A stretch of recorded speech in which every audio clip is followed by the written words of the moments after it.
Dalam nama Bapa dan Putra dan Roh Kudus. Amin. Allah Bapa di surga, begitu banyak orang yang menderita kusta. Bukan hanya dalam arti fisik, tapi dalam arti mental, spiritual. Orang-orang yang disingkirkan dan merasa tersingkirkan, tidak berharga, tidak bernilai, dijauhkan, tidak ada yang memperhatikan. Bantu kami ya Bapa, supaya kami lebih memperhatikan mereka, memberikan yang terbaik untuk mereka. Terpujilah namamu kini dan sepanjang segala masa. Amin. Para saudaraku yang terkasih dalam Kristus, dalam hari Minggu biasa ke-6, pada tanggal 14 Februari, yang hari ini juga hari Valentine Day, hari kasih sayang. Bacaan Injil berkisah tentang orang kusta yang disembuhkan Yesus. Kita bisa belajar banyak bagaimana supaya kita juga memiliki suatu kerinduan yang sama seperti orang kusta itu. Saudara, dalam bacaan pertama kita melihat dari kitab Imamat bahwa orang kusta yang menderita dianggap sebagai kutukan, dijauhkan dari masyarakat, disingkirkan, dibuang sendirian. Tidak boleh bergaul dengan orang lain. Sungguh-sungguh dianggap najis, haram. Sungguh-sungguh mengerikan dan memang dianggap sebagai kutukan Tuhan. Karena dosa mungkin. Nah, ketika orang-orang seperti ini dijauhkan dari masyarakat, maka apa yang terjadi? Yesus datang ke tempat yang sunyi seperti itu. Lalu terjadilah suatu dialog yang luar biasa. Ketika Yesus datang kepada mereka, kepada dia, orang kusta itu, maka orang kusta itu berlutut di depan Yesus. Dan memohon, jika engkau mau, engkau dapat melahirkan aku. Saudaraku yang terkasih dalam Kristus, ini yang menjadi dasar kalau doa kita, kalau permohonan kita sungguh-sungguh mau menggerakkan hati Yesus dan kita disembuhkan atau mengalami Yesus yang hadir. Jadi sekali lagi, Yesus selalu datang kepada kita. Ini harus kita pegang sungguh-sungguh. Yesus datang kepada kita, hadir dalam diri kita. Suka atau tidak suka, senang atau tidak senang. Yesus datang kepada kita. Maka ketika kita mengalami apa saja, kusta, problem kehidupan yang terberat sekalipun, yang tanpa harapan sekalipun, kita tersungkur di depan Yesus. Kita berlutut di depan Yesus. Kita merendahkan diri. Kita mengosongkan diri. Kita mohon ampun atas segala dosa-dosa kekurangan kita.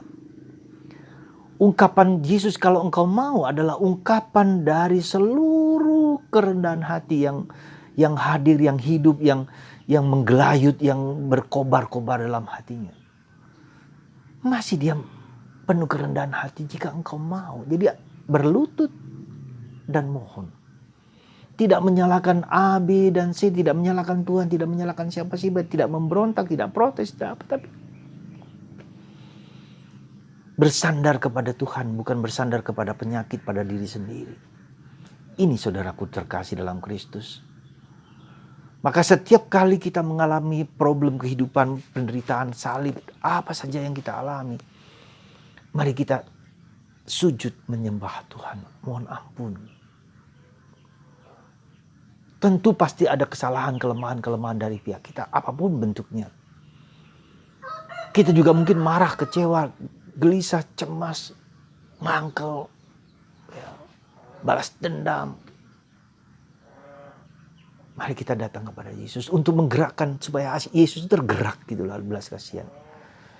Jadi ketika kita mengalami merendahkan diri dengan sungguh-sungguh, maka Tuhan itu tergerak hatinya oleh belas kasihan. Tapi kalau kita merasa sombong, merasa angkuh, orang salah, orang A, dia salah, suami, istri, orang tua, siapa saja, bahkan Tuhan disalah-salahkan. Tidak terjadi mujizat itu. Maka dalam berbagai macam hal, Yesus mengatakan, ya, imanmu menyelamatkanmu. Imanmu menyembuhkanmu. Nah, jadi saudaraku yang terkasih, apa yang kemudian kita lihat di situ adalah personal encounter, perjumpaan dengan Yesus. Ya. Maka kalau kita mengalami kesulitan, tentu tidak sekali waktu, tidak sekali segampang seperti dalam mujizat ini. Butuh proses waktu. Terjadi personal relationship, suatu dialog pribadi, relasi pribadi, personal. Maka dalam doa kita seringkali problem kita apa? Kita nggak sabar. Kita ingin cepat-cepat selesai. Tapi justru disitulah yang mau diajak oleh Yesus supaya kita melihat, mengalami, merasakan kehadiran Yesus dijamah. Yesus mengulurkan tangan. Yesus menjamah dan Yesus mengatakan, aku mau, aku menahirkan. Jadi kata-kata ini harus masuk di dalam, bukan hanya kepikiran kita, bukan hanya dalam mulut, tapi dalam hati kita yang terdalam. Itu yang kedua. Jadi bukan hanya kita tersungkur, tetapi kita mau sekali lagi mengalami sabda Yesus itu menyentuhku, bergaung, mengena, ya, berbicara. Itu yang kedua. Dan untuk itu maka kita butuh berdua dengan Yesus. Meluangkan waktu berdua dengan Yesus. Mencari waktu, tidak kita marah-marah kecewa lalu kita tidak mencari waktu sendiri bersama Yesus. Bergulat bersama Yesus. Saya ingat kisah tentang Yakub yang bergulat dengan malaikat. Malam hari sepanjang malam bergulat sepanjang waktu. Hampir semua orang kudus siapapun juga, Yesus pun bergulat. Ketika di Getsemani dia bergulat, berdoa. Ketika setiap pagi dia meluangkan waktu berdoa untuk Bapa. Yesus saja sebagai Tuhan melakukan yang sama. Jadi ketika kita mengalami problem kehidupan, pastikanlah bahwa pasti Tuhan mempunyai rencana dan maksud yang indah bagi kita. Dan itu membutuhkan suatu pengorbanan dari kita. Pengorbanan, salib, memberikan waktu cukup untuk bersama Tuhan sendiri, berdoa, bergaul, bergulat, jatuh bangun. Nah, saudaraku terkasih dalam Kristus, maka ketika terjadi penyembuhan seketika, maka tiba-tiba setelah disentuh, lalu kustanya hilang lenyap. Dan Yesus memberikan peringatan keras supaya jangan omong-omong.